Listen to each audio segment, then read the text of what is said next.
Olá, eu sou Caliel Henrique e este é mais um episódio do nosso podcast sobre o movimento SOS Uniteens. Esse projeto é fruto da Lei Aldir Blanc e da Prefeitura Municipal de Araguaína, que tem incentivado a produção cultural e a preservação da nossa memória coletiva. No episódio anterior, discutimos a criação da Uniteens e como a universidade se estruturou nos anos 1990. Hoje, vamos avançar para compreender o que levou à crise da instituição e como, a partir dela, nasceu uma das mobilizações estudantis mais importantes da história do Tocantins, o movimento SOS Uniteens. A Uniteens, desde sua fundação em 89, foi pensada como o grande projeto de modernização do Tocantins recém-criado. Uma universidade que não se restringia à capital. Tinha campi em Araguaína, Porto Nacional, Tocantinópolis. Era um símbolo de que o ensino superior poderia chegar também ao interior, para filhos de agricultores, comerciários, professores e trabalhadores da região. Mas essa promessa tinha contradições. A Uniteens nasceu como fundação de direito público, mas no início da década de 90 foi transformada em fundação de direito privado, o que permitiu a cobrança de mensalidades em diversos cursos. Na prática, conviviam dentro dela dois modelos. De um lado, cursos gratuitos financiados pelo Estado e, de outro, cursos pagos mantidos por convênios.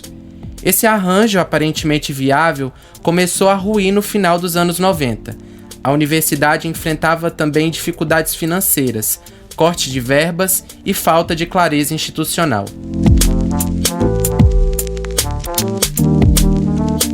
Em 1998, o governo estadual, sob Siqueira Campos, tomou a decisão de cobrar mensalidade de forma mais ampla.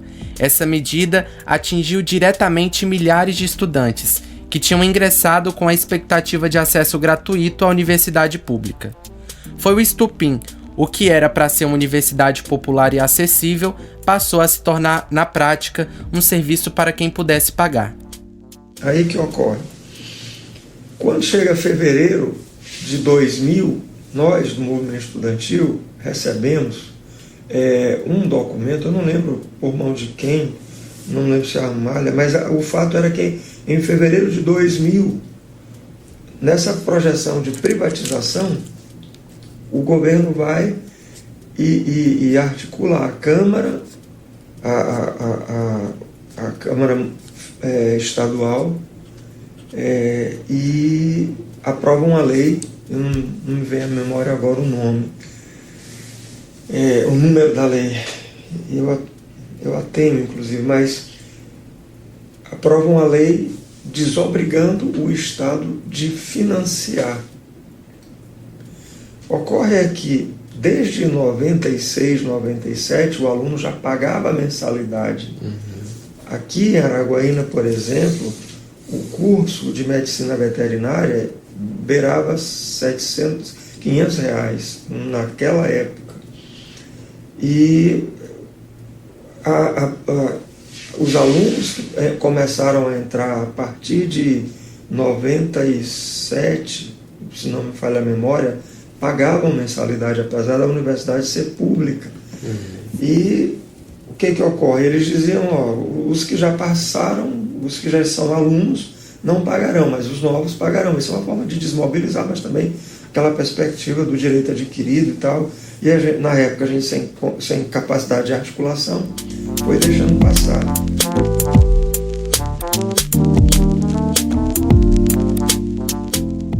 Para compreender o que acontecia no Tocantins, precisamos olhar para o Brasil dos anos 90. O governo de Fernando Henrique Cardoso implementava políticas neoliberais, privatizações, cortes nos gastos sociais, reforma administrativa do Estado. Na educação superior, havia uma clara priorização do setor privado em detrimento das universidades públicas, que sofriam com cortes orçamentários e congelamento de vagas. Esse modelo de mercantilização da educação não se restringiu aos grandes centros do país. No Tocantins, recém-criado e em busca de consolidar sua identidade institucional, Siqueira Campos alinhava-se a essa lógica.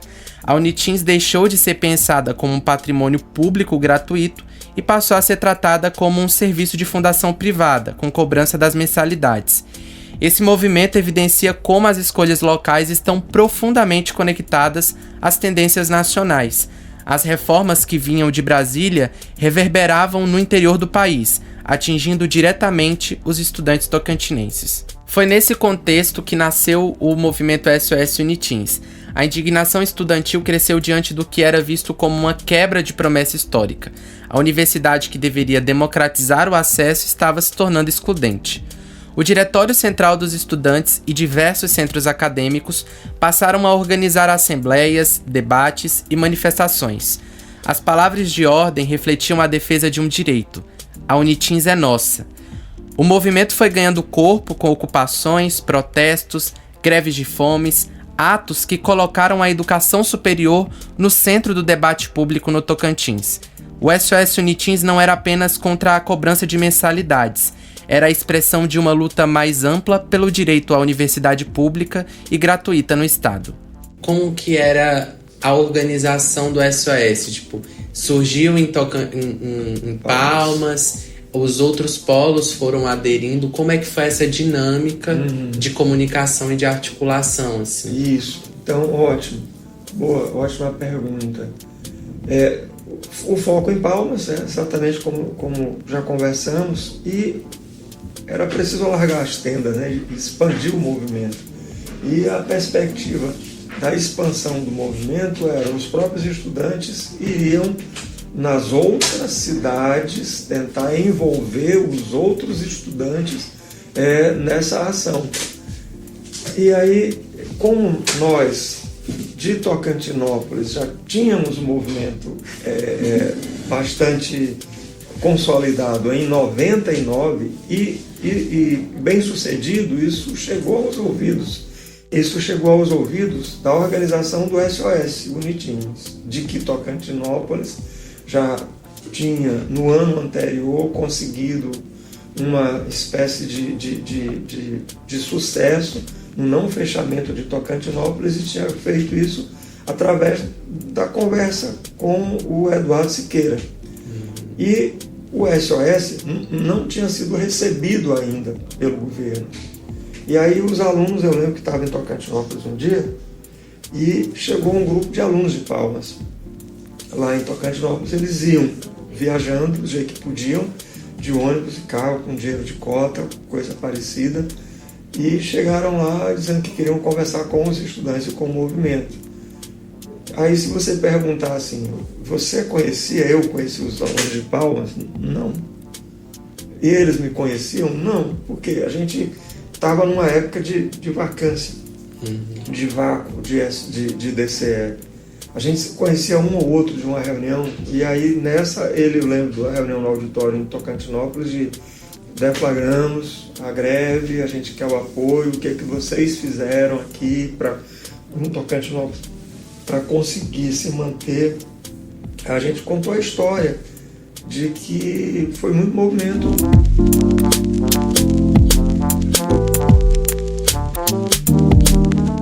Ao recuperar esses episódios, estamos lidando com mais do que fatos do passado.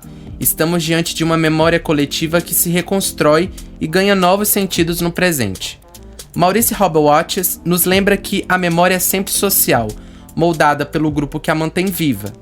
Jacques Legoff, por sua vez, afirmava que a história era uma memória organizada, capaz de dar permanência ao que o esquecimento tenta apagar.